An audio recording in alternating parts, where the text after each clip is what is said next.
بسم اللہ الرحمن الرحیم۔ ناظرین اور سامعین السلام علیکم۔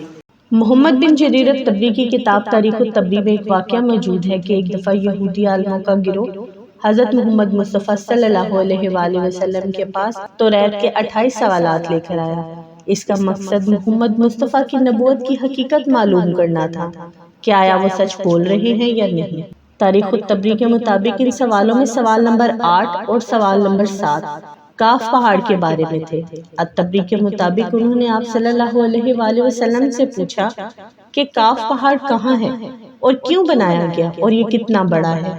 آپ صلی اللہ علیہ وآلہ وسلم نے اس سوال کا جواب کچھ یوں دیا کہ کاف پہاڑ ہماری دنیا کے گرد ایسے پھیلا ہوا ہے جیسے ایک انگلی میں انگوٹھی۔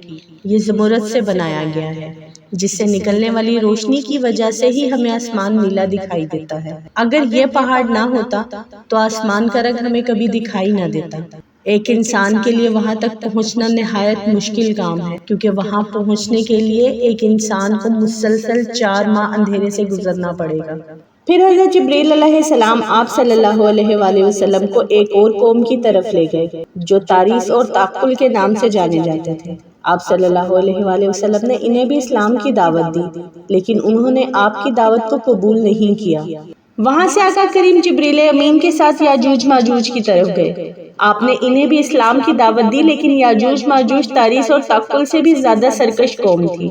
انہوں نے بھی آپ کی دعوت کو قبول نہیں کیا اور آپ کو ماننے سے انکار کر دیا۔ اس تمام واقعے کا تفصیلی ذکر کتاب الطبری میں موجود ہے جس میں جبلقہ اور جبلسہ دونوں شہروں کے بارے میں ایک طویل حدیث کا ذکر کیا گیا ہے جس میں آپ صلی اللہ علیہ وآلہ وسلم نے کچھ یہودی عالموں کو جواب میں ان دونوں شہروں کی مکمل تفصیل بیان فرمائی، اور اس وقت حضرت علی رضی اللہ تعالیٰ عنہ بھی آپ کے ساتھ موجود تھے۔ حضرت علی رضی اللہ تعالیٰ عنہ نے سوال کیا، یا رسول اللہ، کیا وہ دونوں شہر ہماری دنیا میں ہی موجود ہیں؟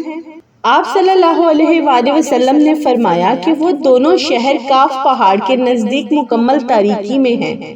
ہر شہر کا اپنا ایک قلعہ ہے۔ ان دونوں شہروں میں موجود لوگ ہر وقت حفاظت پر ہوتے ہیں تاکہ اپنے شہروں کو ان سرکش قوموں کے حملوں سے بچا سکیں۔ ان شہروں میں بسنے والے لوگ نہ حضرت آدم علیہ السلام سے واقف ہیں اور نہ ابلیس سے۔ ان کے درمیان کوئی عورت نہیں، وہ تمام مرد ہیں۔ ان کے شہروں تک پہنچنا ایک انسان کے لیے بہت ہی مشکل ہے، لیکن حضرت ہود علیہ السلام کی قوم کے 3 لوگ وہاں پہنچے اور وہاں پر رہے، مگر ان لوگوں پر شدید تشدد کیا گیا اور وہ وہاں سے بھاگنا چاہتے تھے لیکن بھاگ نہیں سکتے تھے۔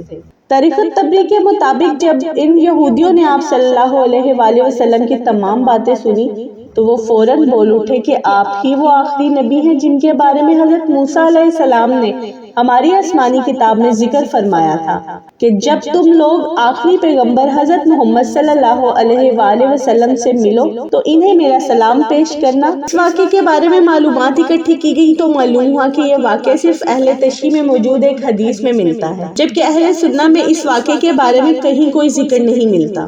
دوسری بات یہ کہ طبری ایک محدث سے زیادہ ایک تاریخ دان تسلیم کیے جاتے ہیں، اس لیے طبری میں موجود احادیث کو انتہائی غور و فکر سے پڑھنا ضروری ہے کیونکہ طبری کے حوالے سے ایسی کئی احادیث سامنے آئی ہیں جن کے الفاظ اور روایات میں کئی لحاظ سے کمزوریاں پائی گئی ہیں۔